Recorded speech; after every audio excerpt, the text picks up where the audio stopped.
Okay. Hello and welcome to A&K's Wheel of Time book review, where we're going through each chapter one by one.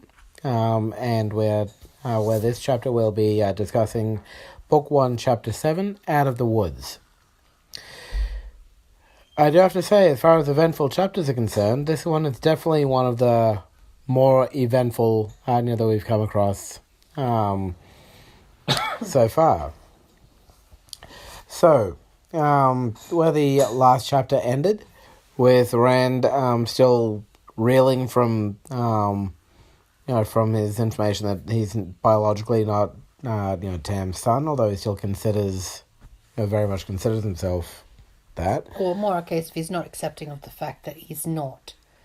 It's more like it's too much to think that he's not.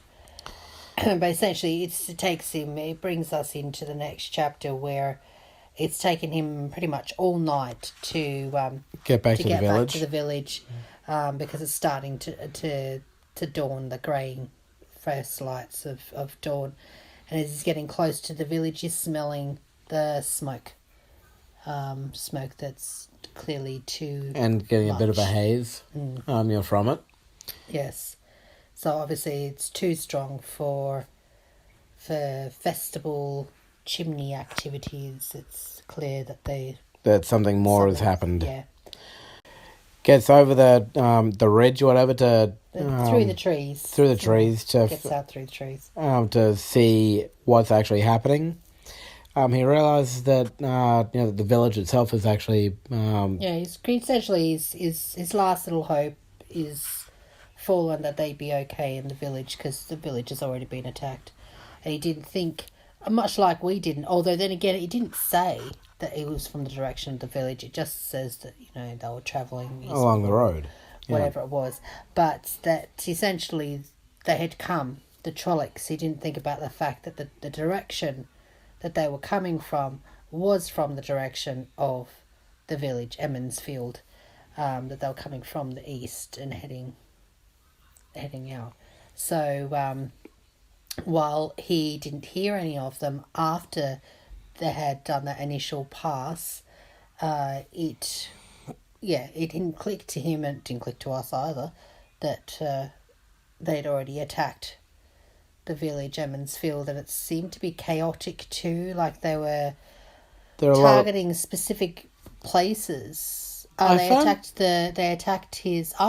My thinking is that they actually attacked the children who were given the coins. Who were given the coins, yes, because that's what I was thinking too. The name sounded very familiar. Yeah, because the butcher, not the butcher's son, the blacksmith's son, and a couple of others, and Matt's house were all attacked, and there was.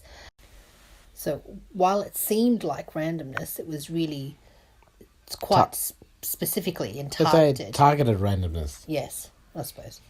I mean, otherwise known as chaos theory. They didn't stop to. I mean, they enjoyed the whole ransacking people and eating and whatnot people, and attacking them. But they also still had a goal and a purpose in mind at the same time. And obviously, then they go into, he goes into the village, and he meets Egwene, and then obviously gets... Master Lewin first. Well, yeah, but Egwene comes not long after. True. And they agree that, and they see that Tam has been attacked, and Lewin knows that it was the Trollocs who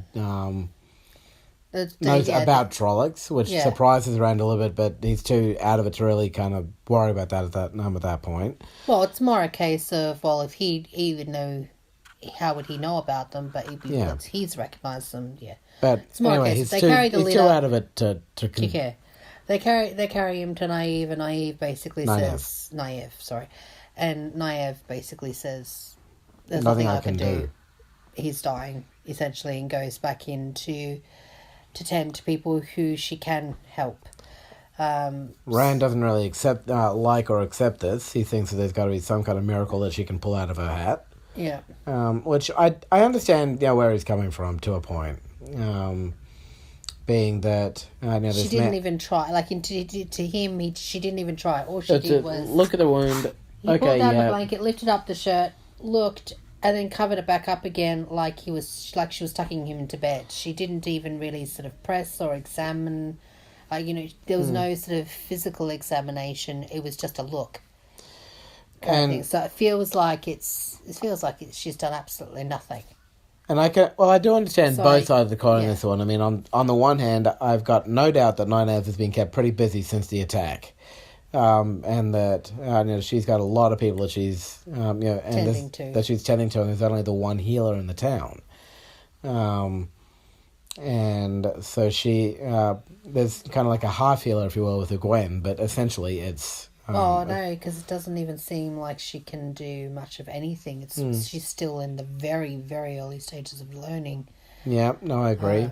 He seems to make a point of noting their hands. It's almost like he's in such a weird state that it's not clicking to him the importance of having clean hands. True.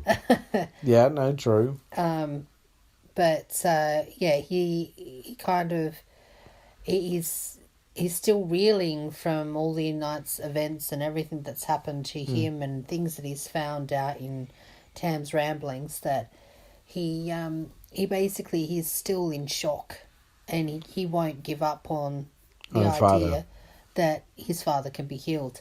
So he's after receiving a hug from Egwene, he picks up the litter and he goes in search of the mare. At the inn. And then we find a few interesting things just before we even walk in the door. First of all, the Gleeman's outside, kind of, not Gleeman. Gleeman or Peddler? Gleeman. The Gleeman. Yeah, no, it was a Gleeman. Who's outside kind of licking his wounds a little bit, kind of patching up or tearing out little burns from his coat thing. The Peddler's wagon has essentially been destroyed.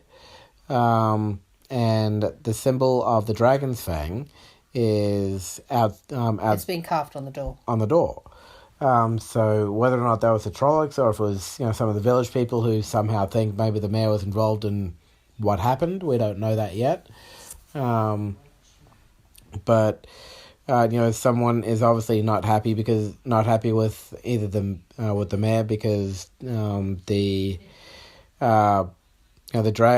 dragon, as we've mentioned in earlier chapters, is a sign of doom and gloom. Is always seen as a negative sign. So it's possible that that's part of. It was a sign of evil. Yeah. Essentially. So anyway, he also finds out that Matt's alive too, by the way, through the good point. blacksmith. Yes. And though he's rather surprised considering how savagely they attacked both Matt's and his own home, because he's saying they attacked them like I had gold and jewels of rare and. Oh no, that was Lohan's forge.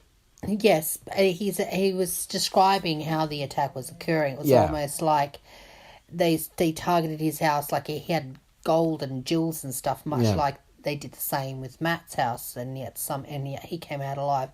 But I love the funny part where he's saying that his wife's going through the rubble, and it's like, mistress, if she finds any of them in the rubble, I almost pity them if he almost pities them if they end up being surviving that attack. It was quite funny the way he described it.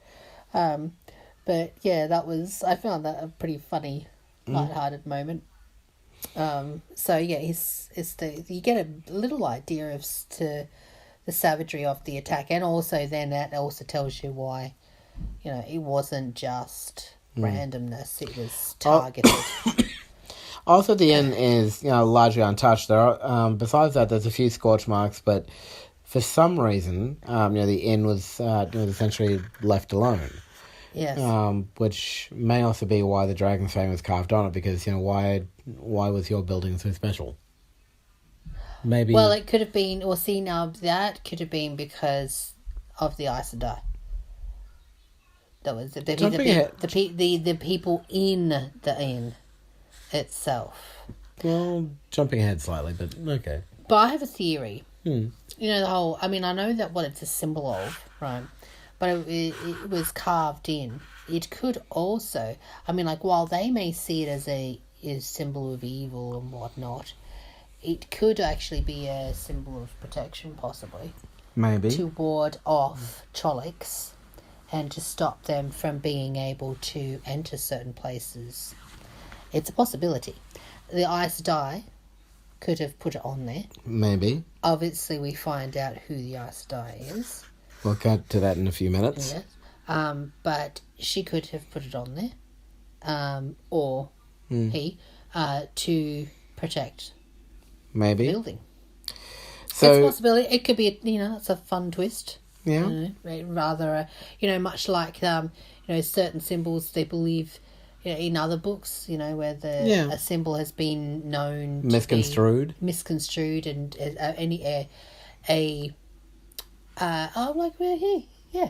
in the Harry Potter series with the Dark Mark. no, not the Dark Mark, the I've forgotten the name, it's gone out of my head. The three, the wand and the cloak and the What, the Deathly Hallows? The Deathly Hallows symbol, yes. Because that was used in a not so good light when... People thought it was a joke. It wasn't seen as a sign of evil. No. That was in Britain, but in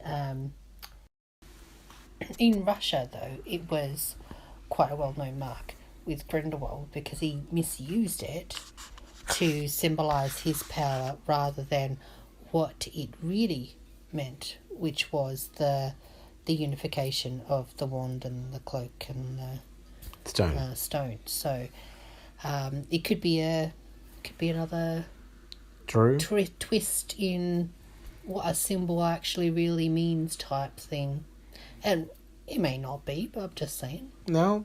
Yeah.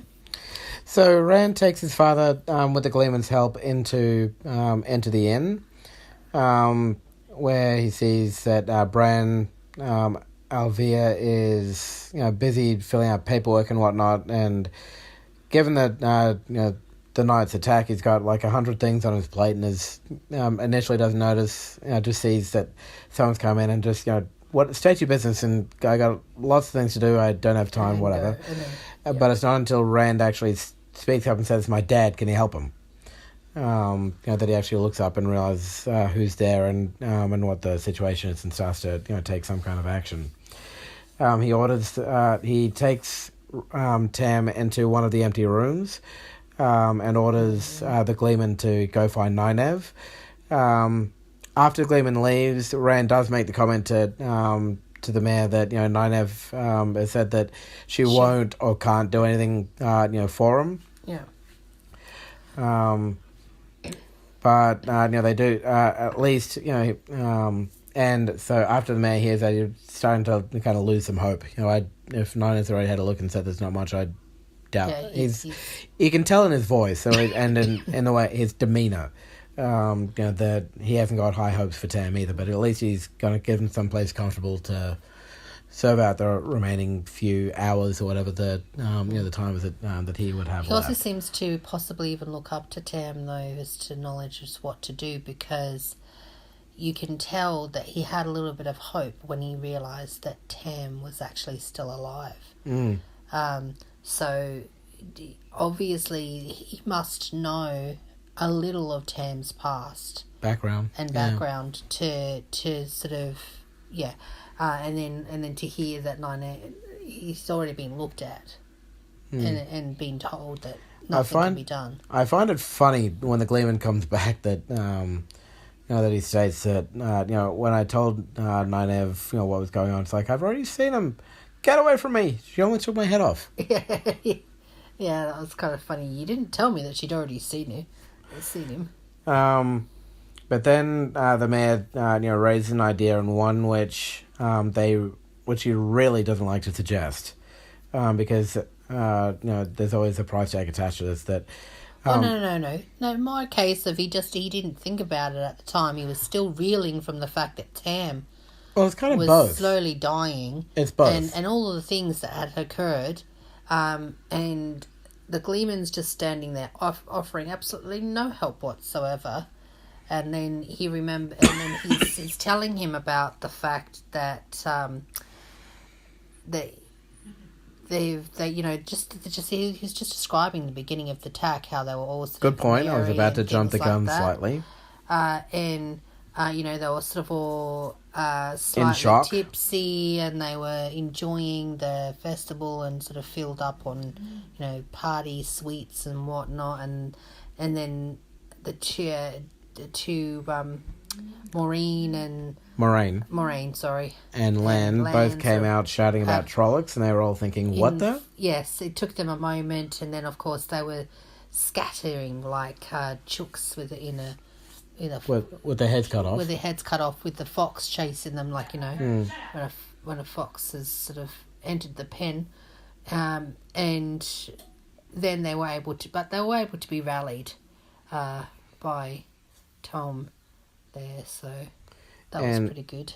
We also hear that both Moraine and Lan are actually very good fighters in their own right, and they were able to kind of defend the village. They killed quite a few. Yeah. Yes, and they managed to rally the village to be able for the villagers to be able to kill a couple as well. Yeah.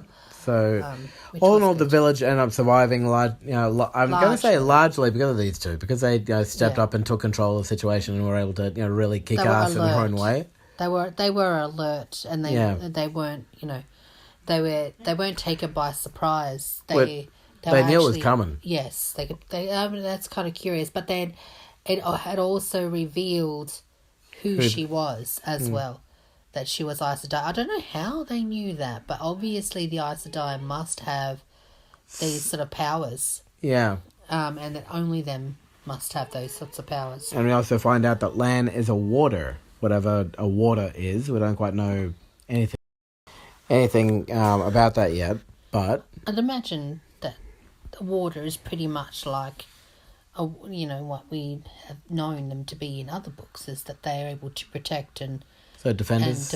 They're defense type people, which is why I thought that maybe that mark that had been marked on the door had come from him or her as a symbol of protection, but to the extended world, it's known as an evil mark, a cursed mark, because there's given things that are about to come up in this particular section of conversation, I'll say it now. History is written by the victors. That is true. And so we in the conversation that's happening, we find that that Aes Sedai are healers, and but most of the stories, among other, all the stories are viewed in a light of they're bad people. Yes. Essentially, that they're everything comes at a cost, at a price, that while if you ask for their help, you're gonna get, essentially, it's like asking a scorpion type thing for that's a good analogy. Essentially, that they're going to do what you ask, but they're going to do it in a way that you wish you'd never asked in the first place, kind of thing. That those are the stories. And anyway, so as the mayor is relating that information, this, or is relating the events, the moments that have occurred with the whole fight and stuff like that, you kind of get bits and pieces from different people. But he gave us the description of the beginning, and in particular of the discovery of the fact that that they're very good fighters, and the fact that she's Aes Sedai. And then he recalls in the stories that he's been told that Aes Sedai are healers. And he's kind of saying to the Gleeman, "You've been studying this whole time and you didn't think of that? You're the storyteller." Yeah. And yeah, so I'm very surprised that that you didn't pick that up, but it's why didn't you tell us, kind of thing? And he's like, "Well, I'm a stranger. kind of And thing. why would you want me to suggest such a bad idea? It's better if it's coming from you. Well, and not only that, but also the fact that he himself acknowledges that he wouldn't. Exactly. Do it. Why would you want me, someone this guy doesn't know or trust, to suggest such a bad idea when you yourself, someone he does know and trust, are hesitant to suggest it? And no, it's not just that. It's the fact that he himself would not go to an Aes Sedai for help. So why would he mention it to someone who wouldn't trust him to go and see when he himself wouldn't do it anyway? Do you get what I mean? Like it was a double thing. It was he wouldn't trust me to give the information anyway, but I wouldn't even give him the information because I personally wouldn't trust an Aes Sedai kind of thing. So it's almost like a double whammy. Yeah. Of how bad an idea this really is. But Rand is willing to do whatever it takes to try and save his father, and so he Runs off to find Moiraine. And then obviously he says, they're burning bodies in whatever part of the village he mentions. Yep. So they go there. He runs off there. Yep. And it's there at the burning of the bodies that we find Moiraine and Lan. And Rand tells Moiraine, look, it's He's rather hesitant. He's kind of also the anticipation of will rejection. he view her in a different light. Well, Yeah. it's not just that. It's will he view her in a different light now that he knows who she is, or what species, I guess. Good she point. is. Yeah. And he looks at her, and it's not really changed much anything for him, although the coin that she gave him does feel a little heavier now. Yeah. Because now he's curious as to exactly What have I got myself into? Yeah. But he's also hesitant that maybe she won't help, I guess, yeah. Or hesitant as to whether or not it's a really good idea to do this, to ask. But he's still going to do it. Because he's willing to do it. And he does actually say to her that I'll pay any price if you'll help him. And she does musingly kind of, we'll talk about money later if at all, or price later if at all. And she's actually pleased somewhat that that someone is actually asking for her help because she'd offered it. She'd offered it, and most people had actually turned it down because they didn't want to pay or risk being in an Aes Sedai's debt of any kind. And again, I'm thinking, he is wise, though. He says he'll pay anything, but he also says anything within my means. In other words, that he could possibly do. Yeah. Not anything. Yeah. He makes it reasonable. He makes it so that it's it's something that's achievable to him, or for him to be able to do. Some people just sort of go in and just anything, and then and give me the moon. kind of thing, and yeah. But yeah, anyway, and so Lan does correctly make the point, that death comes to all eventually. But Rand is like, no, still, I want you to try at least to see if there's anything that you can do to spend more than a 10-second glance, which is kind of what Nynaeve has essentially done. And so they run off back towards the inn. He runs faster than she does, than they do, and which is, again, understandable. They themselves have had a big night with fighting and kind of using their magic powers and whatnot, which has obviously drained them somewhat. And so he's constantly running ahead, coming back, running ahead, coming back, to keep up, keep up with them so we can take them to their father. But yeah, that is essentially. But there's also the fact that he's getting impatient. He's wanting them to come, but and he's sort of saying, can you hurry up for me? And he's like, well, she's done a lot for you and your village. Sort of show some respect, kind of thing. She's can't you see she's worn out, kind of thing. And she's like, it's okay. He's just, he's wanting to protect his father, much like you protect me.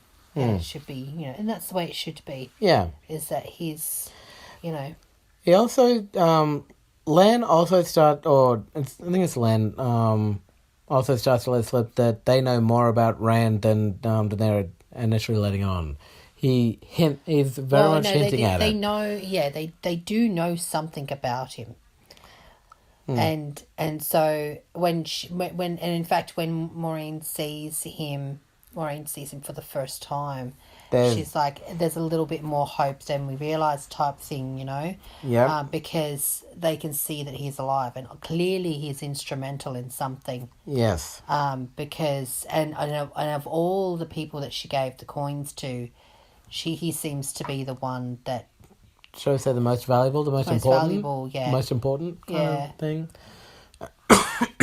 Which doesn't surprise me, given the story is being told from his perspective, so it's obviously going to be about him somehow.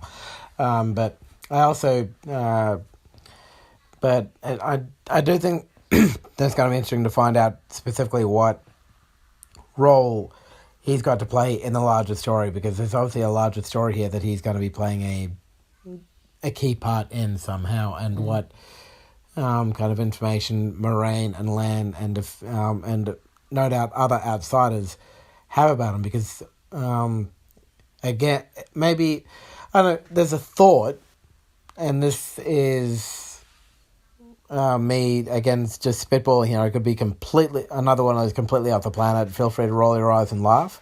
But the pregnant woman, being his bio mother, could be the Army of the Dragon's heir. But we already I know. spitballed that idea the first chapter. I know, but this could be more evidence, and that the others that actually managed to kidnap her to take her away. Except that then why... To protect her. I guess, okay. I was going to say, because then why would she be on the outside of the village attacking? But he recognised, Tam recognised that she was, and the other person, the women and children were... women were fighting with the men. Yeah. But she doesn't seem like you wouldn't fight when you're that heavily pregnant.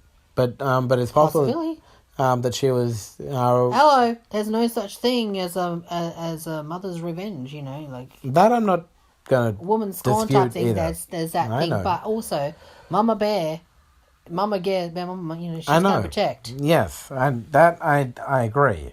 So, if she can see everything around her being killed and possibly even all of her protectors killed as well, of course she would fight. Yeah, but she... my guess is, though, that it's possible that the others were trying to take her away to protect her, to keep her alive or something. It's another thought. She could be he could be a relation of other, or he could possibly be an Aes Sedai himself. Maybe the others were Aes Sedais.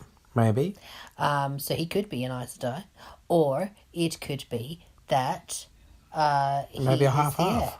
Or maybe he could be a blending, an Aes Sedai and a dragon heir, whatever race he is, and because it was a mixed marriage, or because it was what would you say, an unrequited love, where it was not seen that Aes Sedai should be having relationships and whatnot with dragon heirs, as it were. Maybe it's a good idea. It's good, and it would explain why he is a dragon heir, but also possibly an other as well, because his mother was other. So, that's essentially where the chapter ends. I mean, just one last point that I'll make is that Rand does pick up on that little kind of exchange between them, but he's trying to get help for his father first. I know, he's too distracted to pick up on the little hints. He does, but he's too busy he's too worried about his dad to really focus on it. He wants to get them to his dad to see what they can do for his father. Oh, no, he doesn't pick up on the hints. It's just more a case of he's shocked, like he doesn't quite get what they're trying to, because he's, can't you see that she's hurt? I don't know what, I don't know what she sees. It's almost like he says, I don't know what she sees in you type thing. And he's blinked like, what are you talking about type thing. Yeah. And held his tongue, and she's, gentle, my friend kind of thing. As I said, he's too busy trying to get her for his dad to focus on But it. he doesn't even get why he would even make that comment. Exactly. So, yeah. The next chapter is entitled A Place of Safety, which is chapter 8, which I am, as far as my thoughts on the next chapter, I'm very curious about, because given the fact that the town has just essentially been ransacked, I'm wondering what kind of place of safety is there. I'm sure Rand is thinking the very same thing. But as far as things Maybe Gleeman tells them a story about maybe something that's occurred, or about some sort of a myth or a legend that could potentially be real, given the fact that all these others are.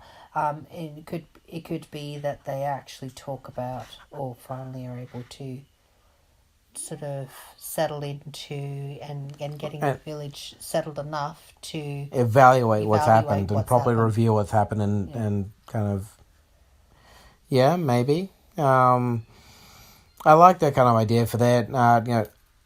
The first things first is that Rand's father's Tam's going to be looked at. But after that, I like the idea of there being some time to kind of take stock and kind of, okay, this is what's happened in the last 24 hours, the last 12 hours or whatever it is. 24. Let's go 12 because it started at night. 24. Because they went to the village, they found out a whole bunch of stuff, they were making preparations, they came back, and then he essentially walked the whole night back. Council of Elrond kind of thing about to happen maybe.